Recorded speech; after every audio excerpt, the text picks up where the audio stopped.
Let me start with a story about a young woman named Sarah and her journey with a therapist. Sarah was in a tough spot. Her relationship with her partner was strained by constant tension and misunderstandings. Little things would set off arguments, and often they would stop talking for days after a fight.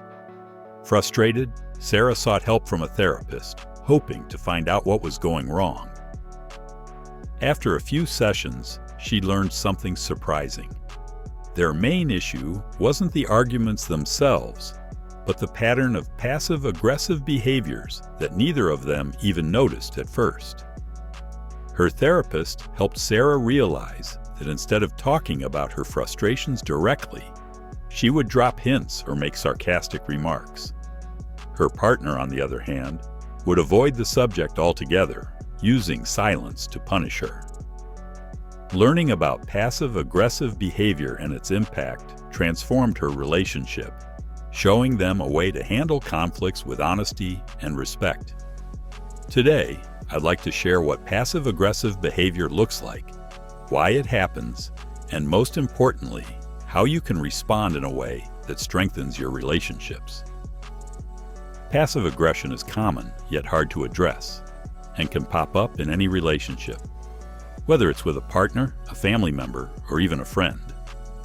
Understanding passive-aggressive behavior. Introduction to passive-aggressive behavior. So what exactly is passive-aggressive behavior? In simple terms, it's a way of expressing negative feelings indirectly, rather than addressing them directly.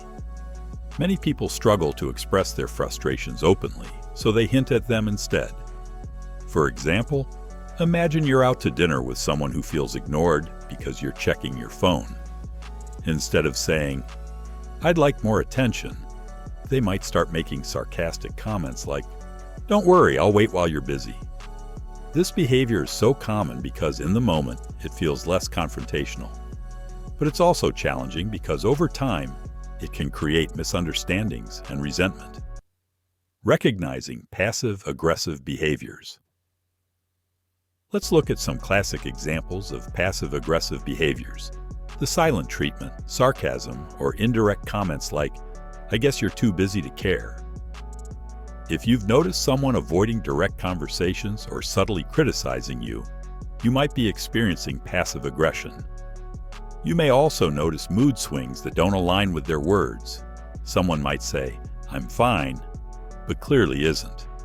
These are often signs of discomfort or frustration that aren't being communicated directly. Understanding the root causes of passive aggression. Now you may wonder why someone would act this way. The truth is there are many root causes.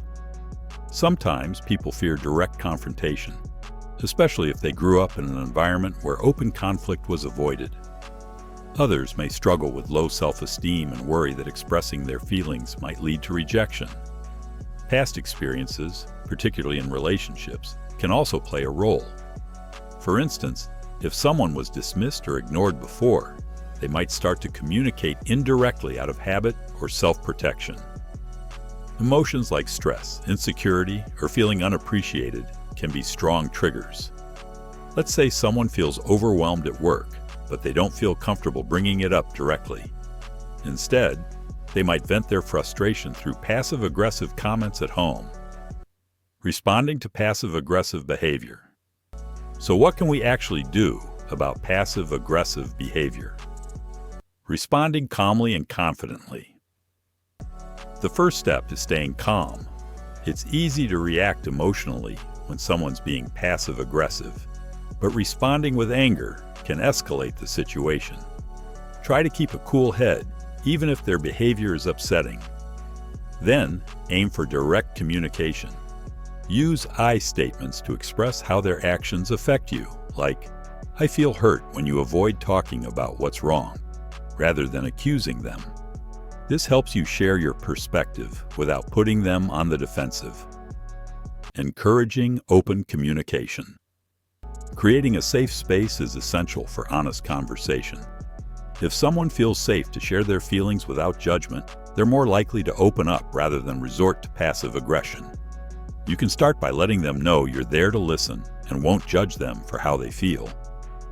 Actively listening and acknowledging their emotions goes a long way. You might say, "It sounds like you're feeling frustrated. I'd love to understand more." Small gestures of validation can create a foundation for real communication. Setting boundaries. Next, boundaries are key. Define what behaviors are hurtful or unproductive to you. If sarcasm or the silent treatment bothers you, let the other person know that you'd rather address issues directly.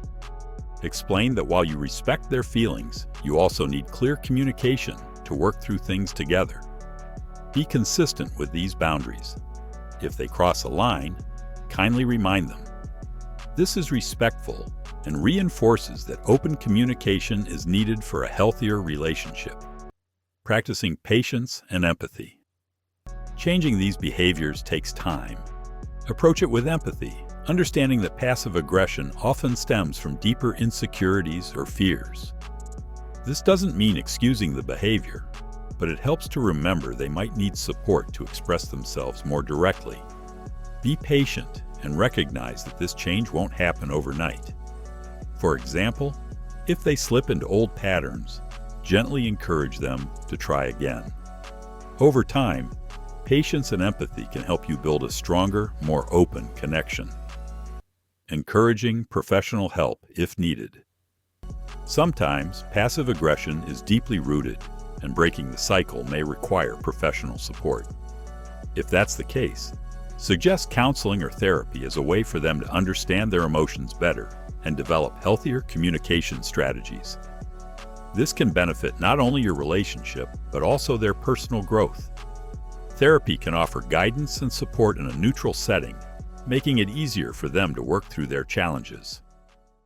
In summary, passive-aggressive behavior is common, but with the right approach, it doesn't have to harm your relationships. Start by recognizing the signs, understanding the underlying causes, and calmly responding with direct communication. By setting boundaries, practicing empathy, and encouraging open conversation, you can create a more supportive relationship environment. And remember, if necessary, seeking help from a professional can make a big difference. If you're dealing with passive aggression in a relationship, remember that it's possible to improve things with compassion and a willingness to communicate openly. Approaching these situations thoughtfully can help both you and your loved one grow, leading to more meaningful and peaceful connections. Thank you. As Psychology for Your Life wraps up, I hope it's given you practical tools to understand yourself and improve your relationships. Thank you for joining this journey.